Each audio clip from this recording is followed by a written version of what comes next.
విద్యాశాఖ అంటే అత్యంత కష్టతరమైన శాఖ అని తెలిసినా దానిని స్వచ్ఛందంగా తీసుకోవాలని తానే అడిగి ముఖ్యమంత్రి చంద్రబాబును అభ్యర్థించినట్లు మంత్రి నారా లోకేష్ వెల్లడించారు. రాష్ట్ర విద్యా వ్యవస్థను బలోపేతం చేయాలని, దీని ద్వారానే విద్యార్థుల భవిష్యత్తు మెరుగుపరచాలని ఆయన ఆకాంక్షించారు. గత ప్రభుత్వం విద్యారంగాన్ని అనేక ప్రాంతాల్లో దిగజార్చిందని విమర్శిస్తూ నూతన ప్రభుత్వంగా విద్యలో సమగ్ర సంస్కరణలు తీసుకురావడమే లక్ష్యంగా పనిచేస్తున్నామని పేర్కొన్నారు. ఉపాధ్యాయుల సమస్యల పరిష్కారం, మౌలిక సదుపాయాల అభివృద్ధి, నాణ్యమైన విద్యా ప్రమాణాల అమలుపై పూర్తి దృష్టి పెట్టనున్నట్లు మంత్రి స్పష్టం చేశారు. నన్ను అడిగారు, గతంలో వేరే శాఖ చేసావు, అది పవన్ అన్న కోరుతున్నారు, మీరు ఏ శాఖ చేయాలనుకుంటున్నారంటే నేను చెప్పాను, విద్యాశాఖ నాకు ఇవ్వండి సార్, ఒక కమిట్మెంట్ తో చేయాలనుకుంటున్నాను. అప్పుడే నన్ను అడిగారు, కఠినమైన శాఖ, యూనియన్స్ ఉంటాయి, నువ్వు చేయగలుగుతావా అని. అందుకే అడుగుతున్నాను సార్. ఇది మీ అందరికి ఎందుకు చెప్తున్నానంటే, all of us have to choose a road less travel. మీరందరూ అనుకోవచ్చు లోకేష్కి ఏముంది, అన్ని ఉన్నాయి కదా అని. ఎస్, తల్లిదండ్రులు బాగా ప్రోత్సహించారు, నేను ఏ యూనివర్సిటీకి వెళ్ళాలన్నా కూడా గైడ్ చేశారు, బాగా చదివాను. కానీ నేను రాజకీయాల్లోకి, ప్రత్యక్ష రాజకీయాల్లోకి వచ్చిన తర్వాత ఎన్నికల్లో పోటీ చేయాలంటే 1984 తర్వాత గెలవని నియోజకవర్గంలో నేను 2019లో పోటీ చేశాను.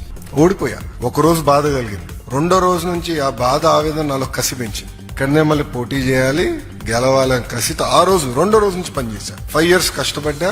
ఆంధ్ర రాష్ట్ర చరిత్రలో ఎప్పుడు రాని విధంగా టాప్ 3 మెజారిటీస్ లో నియోజకవర్గం వచ్చింది.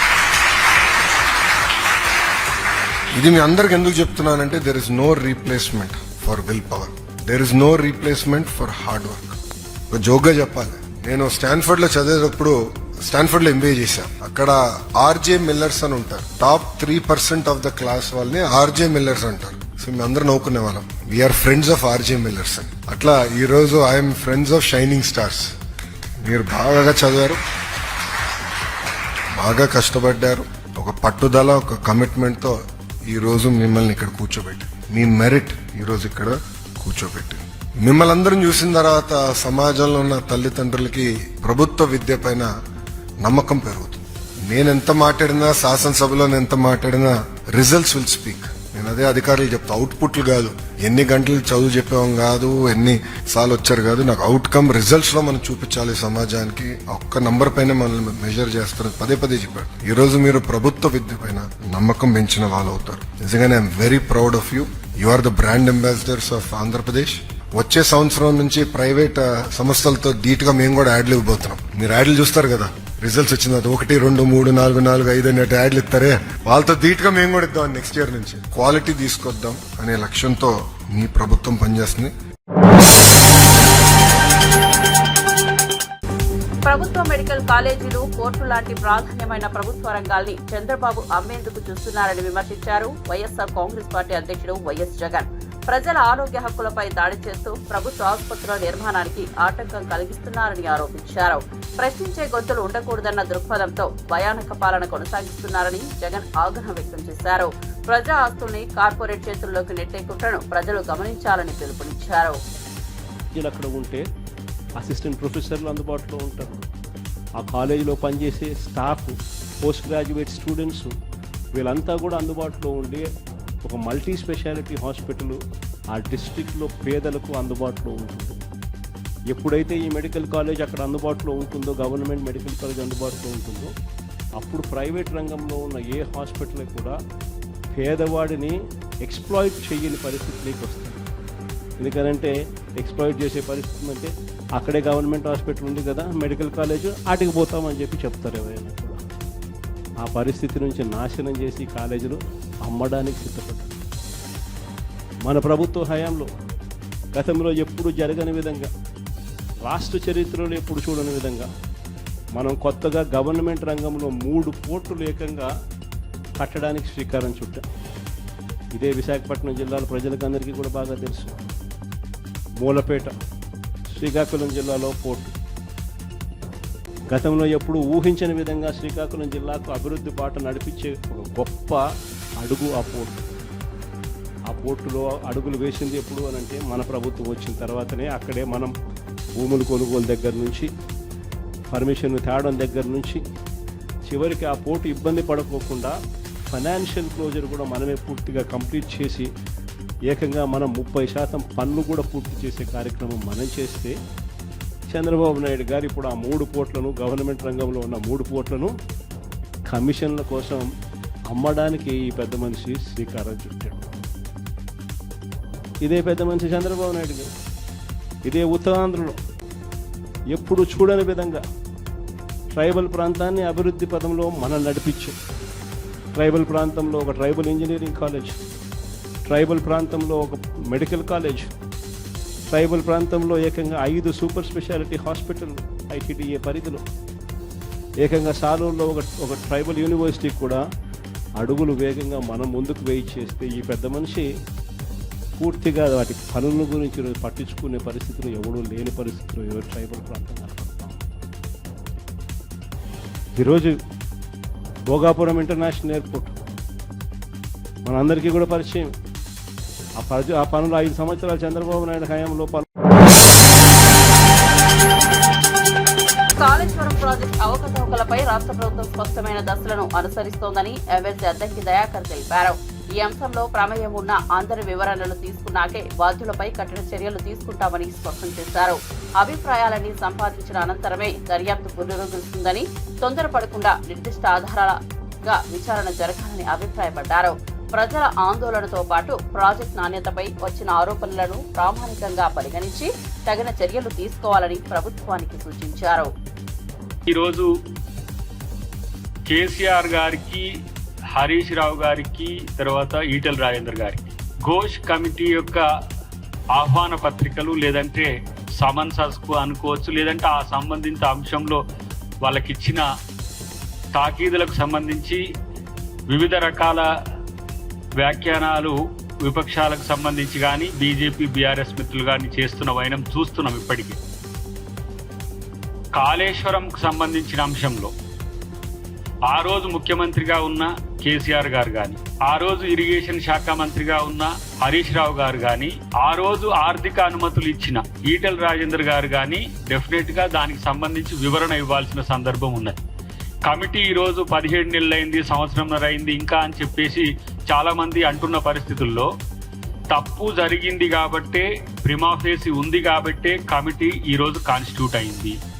కమిటీ కాన్స్టిట్యూట్ అయిన తర్వాత దానికి సంబంధించిన వివరణల కొరకు వెళ్తున్నప్పుడు ప్రత్యేకించి ఆ రోజు డిజైనర్గా లేకపోతే తన రక్తము తన మైండ్ పెట్టినని చెప్పిన కేసీఆర్ గారు కూడా దాని మీద సమాచారం ఇవ్వాల్సిన అవసరం ఉంది. ఎందుకంటే ప్రతి ఒక్కరు కూడా వేలు కేసీఆర్ గారి వైపు చూపుతున్న పరిస్థితి.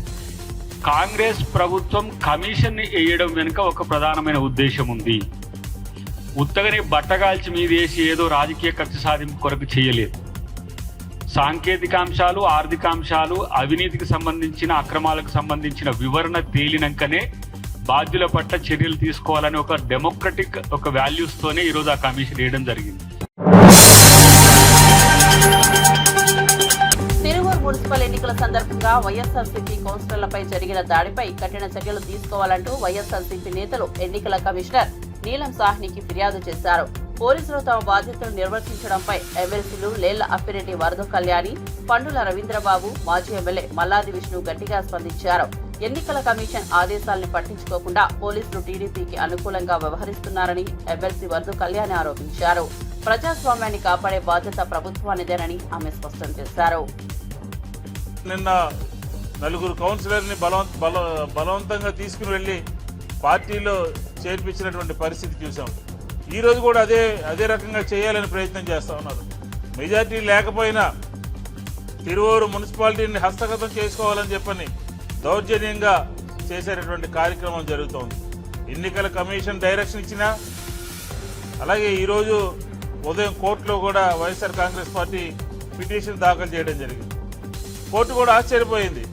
ఎన్నికల కమిషన్ స్పష్టంగా ఆదేశాలు ఇచ్చినప్పటికీ కూడా ఎందుకని పోలీస్ యంత్రాంగం ఈ రకంగా వ్యవహరిస్తుంది, ఒక 30 నిమిషాల్లో అరగంట లోపు నాకు పూర్తి సమాచారం కావాలి అని చెప్పని న్యాయస్థానం కూడా ఆదేశించడం జరిగింది అని చెప్తున్నాం. అంటే ఈ ప్రభుత్వానికి కానీ, ఈ కూటమి ప్రభుత్వానికి కానీ, పోలీస్ యంత్రాంగం కానీ, ఎన్నికల కమిషన్ అన్నా లేకపోతే న్యాయస్థానాలన్నా లెక్కలేనటువంటి పరిస్థితి కనబడతా ఉంది. మెజార్టీ ఉన్నప్పుడు, మీకు మెజార్టీ ఉంటే ఎందుకు ఇలాంటి అరాచకమైనటువంటి కార్యక్రమాలకి, ఎందుకు ఈ రకమైనటువంటి కార్యక్రమాలకి పాల్పడుతున్నారో ఆంధ్ర రాష్ట్ర ప్రజలకి సమాధానం చెప్పాల్సినటువంటి అవసరం ఉన్నది అని చెప్పిన వైఎస్ఆర్ కాంగ్రెస్ పార్టీ డిమాండ్ చేస్తోంది. ఇప్పటికైనా సరే మా కౌన్సిలర్తో మా గుర్తు మీద గెలిచినటువంటి కౌన్సిలర్తో మీరు చైర్మన్ తీసుకోవడానికి ప్రయత్నం చేస్తా ఉన్నారు. ఇది అప్రజాస్వామికము, అన్యాయము అని చెప్తా ఉన్నాం. దౌర్జన్యంతో మీరు మున్సిపల్ చైర్మన్ స్థానం సంపాదించాలని ప్రయత్నం చేస్తారు. ఇది సాగదు. ఇది ప్రజాస్వామ్యంలో ఇలాంటి దానికి తావులేదు. ఖచ్చితంగా రెడ్డిగూడెం దగ్గర నుంచి కౌన్సిల్ హాల్ వరకు తిరువూరు మున్సిపాలిటీలో ఎన్నిక జరిగే వరకు కూడా పోలీసులు భద్రత కల్పించాలి అని చెప్పి డిమాండ్ చేస్తా ఉన్నాం.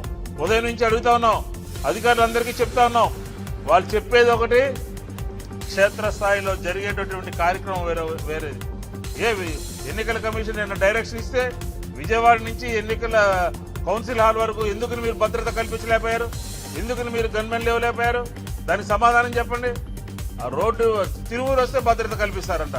విజయవాడ నుంచి తిరువూరు మార్గ మధ్యంలో కూటమి నేతలు రౌడీజంగా అరాచకంగా రోడ్ల మీద నుంచి ఎవరు వెళ్లకుండా అడ్డుకునేటటువంటి ప్రయత్నం చేస్తున్నారు. ఎందుకు అంత కక్కుర్తి మీకు? మెజార్టీ లేనప్పుడు ఎందుకు రావాలి రోడ్డు మీదకి?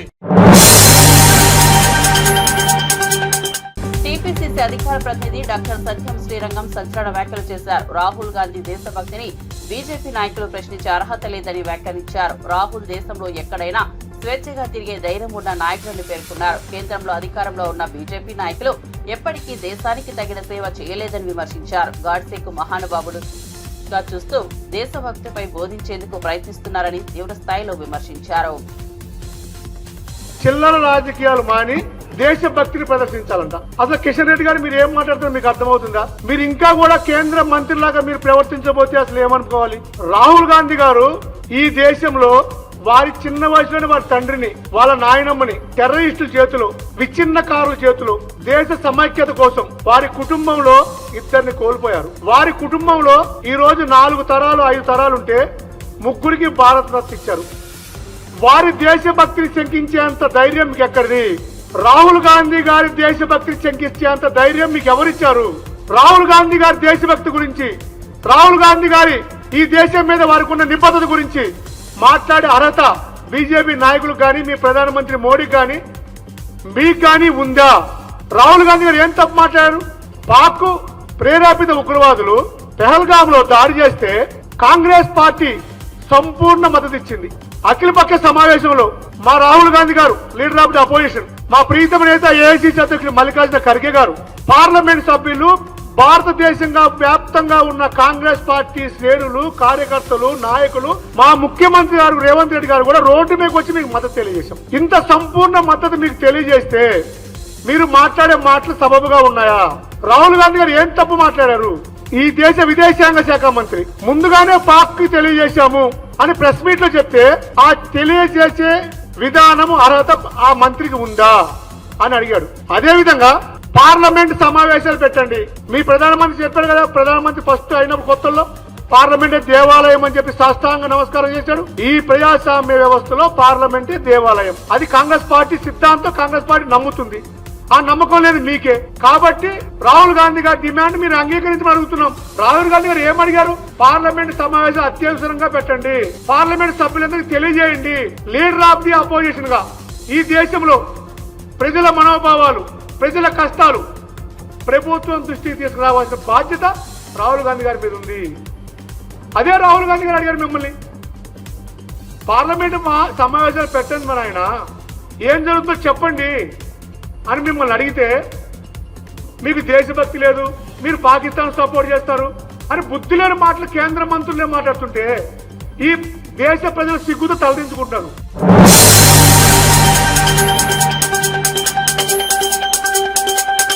తిరువూరు మున్సిపల్ చైర్మన్ ఎన్నికకు వెళ్తున్న వైఎస్ఆర్సీపీ కౌన్సిలర్లకు ఎన్నికల కమిషన్ న్యాయస్థానాల రక్షణ ఆదేశాలు ఉన్నప్పటికీ పోలీసులు వాటిని పాటించకపోవడం ప్రజాస్వామ్యాన్ని కూని చేసినట్లేనని వైఎస్ఆర్సీపీ లీగల్ సెల్ నేత జల్లా సుదర్శన్ రెడ్డి మండిపడ్డారు. తాడేపల్లిలో మీడియాతో మాట్లాడుతూ కౌన్సిలర్లను మార్గమధ్యంలోనే కూటమి పార్టీల గుండాలు అడ్డుకుని దౌర్జన్యాలకి పాల్పడ్డారని, పోలీసులు వారికి అండగా నిలవడమే కాకుండా వైఎస్ఆర్సీపీ నాయకులకి అరెస్టులు పెట్టారన్నారు. కౌన్సిల్లో పాల్గొనకుండా చేసిన దాడిని అందరూ చూశారు. అదే కుట్రను ఈ రోజు కూడా కొనసాగించారు. తమ తక్కువ సంఖ్య గల సభ్యులకే చైర్మన్ పదవి ఇచ్చేందుకు కూటమి పార్టీలు పన్నిన కుట్ర ఇదని ఆరోపించారు. ప్రజాస్వామ్య పరీక్షణ కోసం ఈ విషయంలో చర్యలు తీసుకోవాలని డిమాండ్ చేశారు. సంబంధిత ఎన్నికల కమిషన్ గారికి ఈ ఒక రిప్రజెంటేషన్ ఇవ్వడం, ఆ రిప్రజెంటేషన్ మీద ఎన్నికల కమిషన్ వారు తర్వాత వివరణ కోరడం, తర్వాత తదుపరి ఒక డెలిగేషన్ వెళ్ళి ఎమ్మెల్సీల డెలిగేషను ఎన్నికల కమిషన్ స్వయంగా కలవడం, కలిసిన తర్వాత వాళ్ళు కొన్ని మీకు ఏమేమి రిక్వైర్మెంట్స్ కావాలో అవన్నీ కూడా ఇన్ రైటింగ్లో రాయండి, మేము ప్రొవైడ్ చేస్తామని ఎన్నికల కమిషన్ చెప్పినప్పటికీ కూడా చెప్తే దానికి కావాల్సినటువంటి మాకు రక్షణ కావాలి, అక్కడి నుంచి మేము ఎక్కడైతే ఉన్నామో మా సభ్యులు అక్కడి నుంచి వాళ్ళకి తీసుకుని వెళ్ళే విధంగా మాకు రక్షణ ఇవ్వండి అని చెప్పేసి చెప్తే ఎన్నికల కమిషను వాళ్ళకి రక్షణ కల్పించే దానికోసం అని చెప్పేసి సంబంధిత డీజీపీకి ఎన్నికల్లో ఉండేటువంటి కమిషనర్ ఎన్టీఆర్ జిల్లా కమిషనర్ గారికి ఆ ఎన్నికల అధికారులకు అందరికీ కూడా ఒక మెమో ఇవ్వడం జరిగింది. వీళ్ళకి కావాల్సినటువంటి రక్షణ కల్పించండి. నిన్న ఈవినింగే ఎక్కడ ఉన్నారు, ఎక్కడికి పోవాలనేటువంటి పూర్తి వివరాలతో కూడినటువంటి ఒక 3వ రిప్రజెంటేషన్ కూడా నిన్న ఈవినింగ్ సాయంత్రం ఇవ్వడం జరిగింది ఎన్నికల కమిషన్ దాన్ని అన్ని సంబంధిత అధికారులకు అందరికీ కూడా పంపించడం జరిగింది. పంపించినప్పటికీ కూడా ఎక్కడైతే నిన్న జరిగినటువంటి సంఘటనలో భయభ్రాంతులకు గురైనటువంటి కౌన్సిలర్లందరూ కూడా రామవరప్పాడులో ఉన్నటువంటి విజయవాడ పట్టణంలో ఉన్న రామవరప్పాడులో ఒక హోటల్లో తలదాచుకొని ఉంటే వాళ్ళకి అక్కడి నుంచి రక్షణ కల్పించండి అని చెప్తే రక్షణ ఇవ్వనటువంటి పరిస్థితి. ఒక కౌన్సిలర్ ఏమో ఆ తిరువూరులోనే స్థానికంగా ఉంటే ఆమెను కిడ్నాప్ చేయడానికి ప్రయత్నిస్తే ఆమె వెళ్ళి అక్కడ మాజీ శాసనసభ్యులైనటువంటి స్వామిదాస్ గారి ఇంట్లో ఆమె తలదాచుకోవడం జరిగింది. అలాంటి భయంకరమైనటువంటి పరిస్థితులను క్రియేట్ చేస్తే వెంటనే ఎలక్షన్ కమిషన్ ఉత్తర్వులను కూడా బేఖాతరు చేస్తామనేటువంటి క్రమంలో కోర్టును ఆశ్రయించడం జరిగింది. కోర్టు దాన్ని హౌస్ మోషన్గా కోర్టును ఆశ్రయిస్తే హౌస్ మోషన్ మూవ్ చేయడం వల్ల ఆ పిటిషన్ నిన్న రాత్రి ఫైల్ చేసినటువంటి పిటిషన్ ఇప్పుడు 10 గంటలకు విచారణకు కోర్టు కూడా తీసుకోవడం జరిగింది.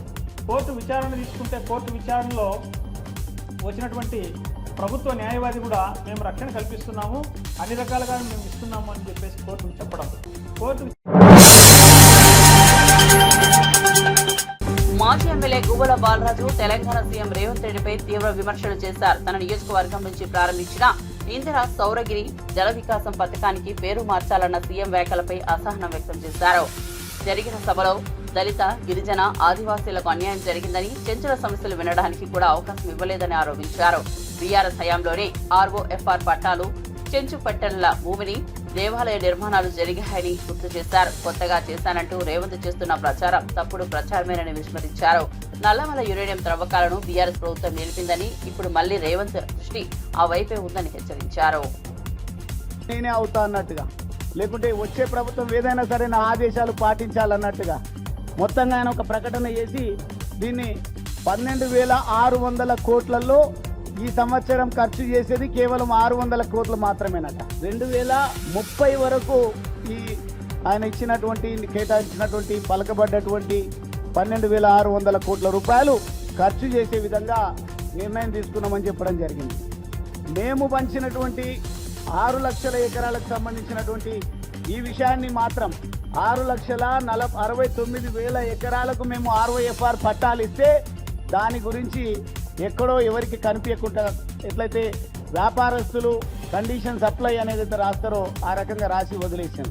చేసింది శూన్యం. కానీ గొప్పలు ప్రజాధనాన్ని దుర్వినియోగం చేసి అట్టహాసంగా సభ నిర్వహించుకునే ప్రయత్నమే చేసిండ్రు తప్పిస్తే నిన్న ఆదివాసీలకే కాదు, నా బంజారాలకు, దళితులకు, అక్కడ ఉన్నటువంటి బీసీలకు, పేదలకు ఒరిగింది మాత్రం శూన్యం.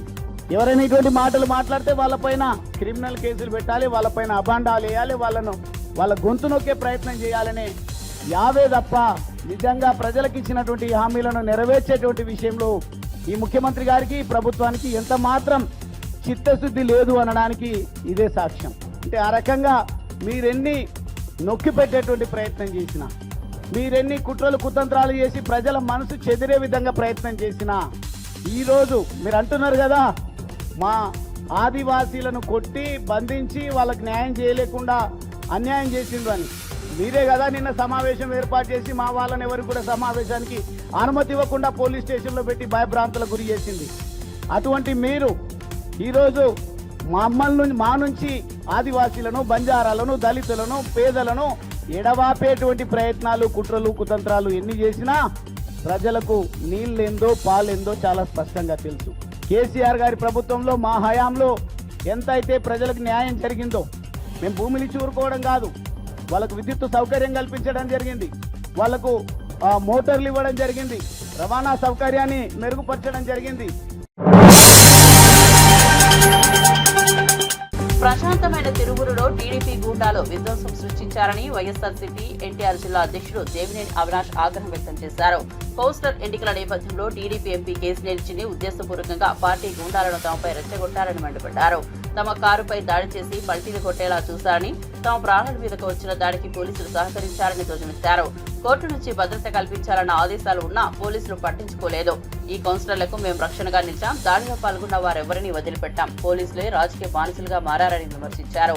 ఈ ఘటనపై న్యాయపరంగా చర్యలు తీసుకుంటామని స్పష్టం చేశారు. చీఫ్ ఎలక్షన్ కమిషనర్ నీలం సాహని గారిని కలిసి ఇలా మా కౌన్సిలర్స్ని ఇబ్బంది పెట్టారు, వేధించారు, భయపెడుతున్నారు, కాబట్టి సాఫీగా ఎటువంటి ఇబ్బంది లేకుండా వాళ్ళు స్వతంత్రంగా ఓటేసే విధంగా మీరు సహకరించాలంటే నీలం సాహని గారు ఒక ఉత్తరం డీజీపీ గారికి రాశారు. ఎక్కడైతే కౌన్సిలర్స్ ఉన్నారో అక్కడి నుంచి కౌన్సిల్ దాకా మీరు వాళ్ళకి రక్షణ కల్పించాలని చెప్పని చీఫ్ ఎలక్షన్ కమిషనర్ గారు ఒక లేఖ రాశారు. ఉదయం పూట మేము పోలీస్ వాళ్ళకి ఫోన్ చేసి మేము నిన్న క్లియర్గా చెప్పాం మేడం గారు, మేడం 10 మంది కౌన్సిలర్స్ విజయవాడలో ఉంటారు, వాళ్ళు ఎందుకంటే అక్కడ భయపడి ఒక కౌన్సిలర్కి ఆరోగ్యం బాగోలేదు కాబట్టి స్వామిదాస్ గారి నివాసంలో ఆమె ట్రీట్మెంట్ దగ్గరుండి డాక్టర్ దగ్గరుండి ఆమెకి హెల్ప్ చేస్తున్నారు, కాబట్టి మాకు ఈ ప్రాంతం నుంచి తిరువూరు దాకా మాకు రక్షణ కల్పించాలంటే మేడం క్లియర్ కట్గా అదే రాసింది. కానీ ఉదయం పూట నేను సిపి గారికి, అదేవిధంగా అడ్మిన్ సిపి గారికి, డీసీపీ గారికి, ఏసీపీ గారికి ఫోన్ చేసి ఇలా టైం అవుతుంది, మేము బయలుదేరాలి కదా, మాకు ప్రొటెక్షన్ ఇంకా పంపించలేదంటే తిరువూరు ఇంటి నుంచి అంటే కౌన్సిలర్ ఇంటి నుంచి కౌన్సిల్ సమావేశం దాకానే మేము ప్రొటెక్షన్ ఇస్తాం, మేమైతే అక్కడి నుంచి మేము తీసుకురామంటే నేను ఇదిగా చెప్పా. మాకు నమ్మకం లేదు. అప్పటికే 12వ టోల్ ప్లాజా దగ్గర దాదాపుగా 200-300 తెలుగుదేశం పార్టీ గూండాలు, రౌడీలు పోగయ్యారు మా కౌన్సిలర్ మీద దాడి చేస్తానికి. మీరు మాకు ప్రొటెక్షన్ ఇవ్వండి, ఒక్క ఎస్కార్ట్ జీప్ ఇవ్వండి చాలు, మేము ఆ కౌన్సిలర్ని మేముగా రాము, మేమే పంపించేస్తాం పోలీస్ ప్రొటెక్షన్ అంటే. లేదు మేము ఇవ్వలేము, వాళ్ళ ఇంటి దగ్గర నుంచి కౌన్సిల్ దాకానే మేము ఉంటామని చెప్పంటే అప్పుడు నేను, ఎమ్మెల్సీ అరుణ్ గారు, స్వామిదాస్ గారు, మేము ముగ్గురం గారా మా నాయకులతో, తిరువూరు సంబంధించిన నాయకులతో మా కౌన్సిలర్ని రక్షణగా తీసుకెళ్ళడం జరుగుతుంది. అడుగడుగున BRS MLA Kova Lakshmi CM Revanth Reddy పాలనను తీవ్రంగా ఎద్దేవా చేశారు. గిరిజన ఆదివాసీలపై నిజంగా ప్రేమ ఉంటే వారి మంత్రిత్వ శాఖను అదే వర్గానికి చెందిన నేతకు ఎందుకు ఇవ్వలేదని ప్రశ్నించారు. 24 గంటల కరెంట్ అందిస్తామన్న హామీ బోగస్ గా మారిందని, గ్రామాల్లో పరిస్థితి చూస్తే అసలు వాస్తవాలు బయటపడతాయని మండిపడ్డారు. రుణమాఫీ పూర్తి కాలేదని, రైతు భరోసా చెల్లింపులు నిలిచిపోయాయని ఆరోపించారు. అలాగే తులం బంగారం, పెన్షన్ పెంపు, కేసీఆర్ కిట్, న్యూట్రిషన్ కిట్ వంటి పథకాలు రద్దు చేశారని విమర్శించారు. ఇవాళ ఉచితంగా కరెంట్ ఇస్తున్నామంటారు, జీరో బిల్ అంటున్నారు. ఎవరికి వస్తుందంటే జీరో బిల్లు? ఇవాళ మీరందరూ ప్రెస్ మిత్రులు, మీడియా మిత్రులు, మీరు కూడా గ్రామాలకు వెళ్ళండి. ఈ ప్రభుత్వం ఏం చేస్తుంది? ఇవాళ ఉత్త మాటలు, అబద్ధ మాటలు చెప్పడం అనేది, ఇవాళ వరి పంట, ఇవాళ ఏదైతే కాళేశ్వరం ప్రాజెక్ట్ అంత పెద్ద ప్రాజెక్ట్ కట్టి మూడు పంటలకు నీళ్లు ఇస్తా ఉంటే ఈ ప్రభుత్వం వచ్చిన తర్వాత మరి వాళ్ళు అబద్ధాలు చెప్పుకుంటా పూట గడిపేయడం తప్ప కానీ రైతులకి నీళ్ళు ఇద్దాము, వారికి 3 పంటలు పండించడం అంటే మరి ధాన్యం ఏదైతే ధాన్యాన్ని కొనుగోలు చేద్దాము. వరి పంట ఇవాళ వరి ఎక్కడంటే అక్కడ కుప్పలేసుకొని ఉన్నది. ఏవైతే మన ఇది వడ్లు, మరి వడ్లు ఎందుకు కొనట్లేదండి? ఆ రోజు అసలు వడ్లు కొనడం అనేది 3 పంటలు తీయడము, మరి రైతు బంధు ఇవ్వడం, మరి రుణమాఫీ కూడా ఆ రోజు 1,00,000 రూపాయలు ప్రతి సంవత్సరం కూడా 25,000 చొప్పున ఆ రోజు ఎంతవరకు చేసామో అంతవరకు ఆ రోజు రుణమాఫీ కూడా అయింది. అది రైతులకు అందరికీ తెలుసు. ఇవాళ రుణమాఫీ చేశామని చెప్తున్నారు. రుణమాఫీ ఎవరికైందండి? ఇవాళ గ్రామాలకు రండి, మా గూడళ్ళకు కానీ తాండాలకు కానీ గ్రామాల్లో వస్తే తెలుస్తుంది ఎంతమంది రైతులకు రుణమాఫీ అయింది, ఎంతమంది రైతులకు మన రైతు బంధు వస్తుంది. ఎక్కడ కూడా రైతు బంధు లేదు, రుణమాఫీ లేదు. నిజంగా అండి ఈ ప్రభుత్వంలో అసలు ప్రజలు ఇవాళ ఎక్కడ పోతే కూడా వాళ్ళే తిడుతున్నారు. ఎందుకంటే ఆ రోజు లేనిపోని ఆ రోజు ఏవైతే మన కేసీఆర్ సార్ ఇచ్చినవంటి మన రైతు బంధు ఎకరానికి 10,000 ఇస్తా పోతే, మరి కాంగ్రెస్ ప్రభుత్వం వస్తే మమ్మల్ని గెలిపిస్తే 15,000 ఇస్తానన్నాడు. 15,000 కాదు, 1 రూపాయి కూడా ఇవ్వట్లేదు. ఇప్పుడు 3వ పంట వచ్చింది ఇప్పుడు వాళ్ళ ప్రభుత్వంలో. ఇప్పుడు 3వ పంటకు కూడా ఇప్పటి వరకు రైతు బంధు ఇచ్చిన దాఖలాలు లేవు. ఎప్పుడు కూడా మే వచ్చిందంటే మరి వాళ్ళ ఖాతాలో డబ్బులు పడ్డాయి కేసీఆర్ గారు ఉన్నప్పుడు. ఇవాళ కేసీఆర్ గారు ఉంటే గిట్ట మాకు డబ్బులు పడుతున్నాయని ఇవాళ ఏ గ్రామానికి పోతే కూడా రైతులు వాళ్ళ పాపం ఎదురు చూసే పరిస్థితి. ఈరోజు ఏవి లేనిపోని చెప్పేసి ఇవాళ కళ్యాణ లక్ష్మి కూడా మరి 1,00,000 రూపాయలతో పాటు మేము తులం బంగారం ఇస్తామన్నారు. ఎక్కడ ఇస్తున్నారండి? కనీసం ఎక్కడైనా ఒక చోట లాంచ్ చేయాలి కదా, మరి అది మాట్లాడలేదు. ఏది పెట్టినా కూడా మరి ఇందిరమ్మ ఇండ్లు అంటున్నారు. ఎవరికి ఇస్తున్నారండి ఇందిరమ్మ ఇండ్లు? కాన్స్టిట్యున్సీకి 3,500 ఇండ్లు పెట్టుకొని మరి దాంట్లోనే కొన్ని. తెలంగాణలో మిస్ వరల్డ్ పోటీదారులు పర్యటిస్తున్న నేపథ్యంలో వారిని 125 అడుగుల డాక్టర్ బిఆర్ అంబేద్కర్ విగ్రహం వద్దకు తీసుకువెళ్లకపోవడంపై బీఆర్ఎస్ సీనియర్ నేత మాజీ ఎంపీ బోయిన్పల్లి వినోద్ కుమార్ ఆగ్రహం వ్యక్తం చేశారు. రాష్ట్ర ముఖ్యమంత్రి రేవంత్ రెడ్డి ప్రణాళికలో ఈ విగ్రహాన్ని విస్మరించడమేనని ఆయన ఆరోపించారు. అంబేద్కర్ వంటి మహానేత యొక్క స్మారక విగ్రహాన్ని ప్రపంచ దృష్టికి తీసుకురావాల్సిన అవసరం ఉన్నప్పటికీ మిస్ వరల్డ్ టీంను అక్కడికి తీసుకువెళ్లకపోవడం అనేది కాంగ్రెస్ ప్రభుత్వ వైఖరిని చూపిస్తోందన్నారు. ఇది ఆత్మగౌరవాన్ని తక్కువ చేస్తోందని పేర్కొన్నారు. మిస్ వరల్డ్ కాంటెస్టెంట్స్ అందరూ కూడా చాలా దేశాల నుండి వచ్చారు. అదే యంగ్స్టర్స్, వాళ్ళకి ఏం చెప్పాలి? భారతదేశం ప్రపంచంలో ఒక గొప్ప ప్రజాస్వామ్య దేశం, అన్ని దేశాల కంటే పెద్ద ప్రజాస్వామ్య దేశం. స్వాతంత్రం వచ్చిన నాటి నుండి నేటికి 75 సంవత్సరాలు నిండినటువంటి ఈ గొప్ప దేశాన్ని, రాజ్యాంగాన్ని రచించినటువంటి ఆ మహానుభావుని విగ్రహం అంత గొప్పగా మరి తెలంగాణ రాష్ట్ర ప్రభుత్వం కేసీఆర్ గారి నాయకత్వాన్ని నిర్మించినప్పుడు మరి ఈ ముఖ్యమంత్రి, నేటి ముఖ్యమంత్రి రేవంత్ రెడ్డి గారు దాన్ని ఎందుకు విస్మరించినని నా సూటి ప్రశ్న. ఆమె లాయర్ బై ప్రొఫెషన్. ఇంత ప్రజాస్వామ్య దేశంగా తీర్చిదిద్ది అభివృద్ధి చెందుతున్న దేశంగా తీర్చిదిద్దడానికి గల కారణం మన రాజ్యాంగం. ఆ రాజ్యాంగాన్ని నిర్మాత అయినటువంటి డాక్టర్ బిఆర్ అంబేద్కర్ గారి విగ్రహము వాళ్ళు రోజు 36 సార్లు అటే తిరుగుతారు. దాన్ని ఎందుకు చూపిస్తలేవు మిస్టర్ రేవంత్ రెడ్డి గారు? నా సూటి ప్రశ్న. అందుకోసం నేను ఈ రోజు డిమాండ్ చేయదలుచుకున్నాను, ఈ ఐటనరీ మీరు ఇచ్చినటువంటి ఐటనరీ మొత్తం చూసినా ఏమైనా ఇయ్యాలి కాకపోతే రేపు పోతారా, రేపు కాకపోతే ఎల్లుండి పోతారా, ఎల్లుండి కాకపోతే ఎల్లుండి పోతారా, ఎప్పుడు పోతారని ఇన్ని పేపర్లు మొత్తం చూస్తే ఎక్కడ కూడా అవపడలేదు. 31వ తారీఖు నాడు గ్రాండ్ ఫినాలే ఉంది. తర్వాత 2వ తారీఖు నాడు రాజ్ భవన్ కి ఎవరైతే మిస్ వరల్డ్ గా డిక్లేర్ అవుతారో మరి వారు మరి ఇంకా మిగతా వాళ్ళని తీసుకెళ్లి గవర్నర్ గారితో దీనికి విందని చెప్పి కూడా దీంట్లో ఉంది. ముగింపుది కూడా ఉన్నది. ఇన్ని పేజీలు తిరిగేస్తే కూడా నాకెక్కడ కూడా డాక్టర్ బిఆర్ అంబేద్కర్ గారి విగ్రహాన్ని చూపిస్తామని చెప్పి ఎక్కడ లేదు. కాబట్టి ఈ పత్రికలతో మిత్రులతో నేను మాట్లాడుతున్నాను. నా డిమాండ్ ఏంటంటే ఇంకా సమయం ఉంది, సమయం తీసుకొని ఈ కాంటెస్టెంట్స్, మిస్ వరల్డ్ కాంటెస్టెంట్స్ వివిధ దేశాల నుండి వచ్చారు. వాళ్ళు ఎందుకు చూడాలని అంటున్నంటే వాళ్ళు they are brand ambassadors of different countries. వివిధ దేశాల నుండి వచ్చిన వాళ్ళు. కాబట్టి మన దేశానికి ఇంత గొప్ప రాజ్యాంగాన్ని రచించినటువంటి ఆ గొప్ప మహానుభావుడు డాక్టర్ బిఆర్ అంబేద్కర్ గారి విగ్రహాన్ని నువ్వు ఎందుకు చూపించలేవు అని నా సూటి ప్రశ్న రేవంత్ రెడ్డి గారు. సమయం ఉంది, ఈ తప్పిదాన్ని మీరు దిద్దుకోవచ్చు. కాబట్టి వెంటనే ఈ 2వ తారీఖు లోపట వాళ్ళని డాక్టర్ బిఆర్ అంబేద్కర్ స్టాచ్యూని చూసే విధంగా ఏర్పాట్లు చేయాలని చెప్పి నేను డిమాండ్ చేస్తున్నాను. పార్వతీపురం టీడీపీ ఎమ్మెల్యే బోర్ల విజయ్ చంద్ర అవినీతి అక్రమాలపై మాజీ ఎమ్మెల్యే ఆలజంగి జోగారావు తీవ్రస్థాయిలో విమర్శలు చేశారు. రెవెన్యూ రికార్డుల టెంపరింగ్ కోసం ఎంఆర్ఓ జయలక్ష్మిని 3 నెలలుగా వేధించారని, ఆమె ఆ ఒత్తిళ్లను తట్టుకోలేక సెలవుపై వెళ్లిపోయినట్లు ఆరోపించారు. బడిదేవకొండ వద్ద మైనింగ్ స్థానికులు అభ్యంతరం చెప్పినా ఎమ్మెల్యే పట్టించుకోలేదన్నారు. రేషన్ డీలర్లు, అంగన్వాడీ ఉద్యోగాల నియామకాల్లో అవినీతికి పాల్పడ్డారని, పత్రికల్లో వచ్చిన ఆరోపణలు నిజమేనా అని నిలదీశారు. సాయంకాలము ఆ తర్వాత మరుసటి రోజైనా సరిదిద్దుకుంటారేమో ఆలోచించారు. నేనేమో చూసి ప్రశాంతంగా ఉండడం జరిగింది. అయితే ఈలోపు సాయంకాలం 7 గంటల టైంలో ఎవరో కొంతమంది పెద్దలు సలహా మేరకు ఆయన ఏమో ప్రెస్ మీట్ పెట్టి ఆయనే అడ్మిట్ అయ్యారు. ఏమని, నేను వాట్సాప్ కాల్ చేయడం వాస్తవము, నేను తిట్టడము మందలించడము వాస్తవము అని చెప్పడం జరిగింది. అయితే చెబుతూ అక్కడితో ఆగలేదు.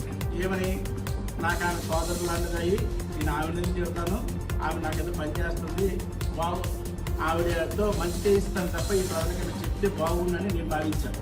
కానీ ఆయన ఏం చెప్పారంటే, ములగ అనే గ్రామంలో 2 లక్షల రూపాయలు లంచం తీసుకురండి, ఆ లంచం ఇవ్వనందుకు, లంచం ఇచ్చి పని చేయనందుకు నేను మందలించడం జరిగిందని మాట చెప్పడం జరిగింది. అదేంటి, ఒక డిజిటల్ సిగ్నేచర్. నేను కొంచెం అవగాహనతో డిజిటల్ సిగ్నేచర్ని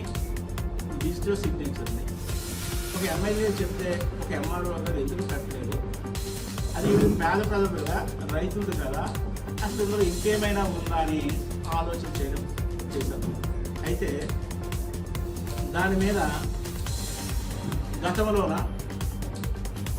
నేను విశ్లేషణ చేస్తే, గతంలోన భావన అనే సబ్ కలెక్టర్ గారు మీరు ఆర్ఓఆర్ కండక్ట్ చేసి మీరు ఆన్లైన్ పెట్టండి అని చెప్పి నాకు డైరెక్షన్ ఇవ్వడం జరిగింది ఎంఆర్ఓ గారికి. అయితే ఇచ్చిన తర్వాత ఎవరైతే ఆ ఎస్ఎఫ్ఏలో ఉన్న హక్కుదారుడు హైకోర్టుకి వెళ్ళి ఆయన కోర్టులో ఎదుర్కోవడం జరిగింది. అయితే కోర్టులో ఉన్న భూమిని లేదా ఖనన కాని భూమిని ఆన్లైన్లో పెట్టమను ఎంతవరకు సమంజసమని నేను ఎమ్మెల్యే గారిని సూటిగా అడుగుతున్నాను. ఎందుకంటే అది రైతుల భూమి అయితే, అది నిజంగా రైతులకు సంబంధించింది అయితే, ఎస్ఎఫ్ఏలో ఉన్న రైతు నాదని క్లెయిమ్ చేస్తున్నప్పుడు పూర్వపరాలు పరిశీలన చేయాల్సిన బాధ్యత సంబంధిత అధికారులు కాబట్టి ఆమె పరిశీలన చేసి చెప్తామని చెప్పడం జరిగిందనేది నాకుండే సమాచారం. అదే కాకుండా ఇంకా లోతుగా వెళ్ళను